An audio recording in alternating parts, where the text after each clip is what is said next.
नाकामी हमारी ज़िंदगी का हिस्सा है। कुछ लोग नाकामियों को कबूल करके उठ खड़े होते हैं, लेकिन कुछ लोग नाकामियों को बर्दाश्त नहीं कर पाते। वो नाकामियों में मायूसी महसूस करते हैं, बेबसी का शिकार हो जाते हैं और ये सोचते हैं कि उनकी ज़िंदगी इस नाकामी से ख़त्म हो गई है। इस मायूसी और बेबसी को ख़त्म करने के लिए कुछ लोग मुख्तलिफ़ रास्तों का चुनाव करते हैं। उसमें हमारी नौजवान नस्ल जो कि करियर, अपने रिलेशनशिप इश्यूज़ से ऑलरेडी फ़ाइट कर रही होती है, वो फिर मंशियात का सहारा लेते हैं।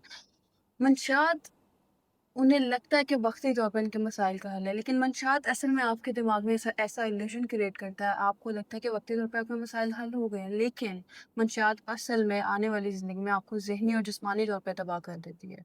एक नाकामी से निकलने के लिए आप एक इस तरह का डिसीज़न लेते हैं जो आने वाली सारी ज़िंदगी को तबाह कर देती है। अब मंशियात से निकलना एक बहुत बड़ा मसला है, क्योंकि मंशियात आपके ज़हन के साथ इस तरह से ज़हन को डैमेज करती है कि उसके मसाइल फिर आपकी समझ में नहीं रहते।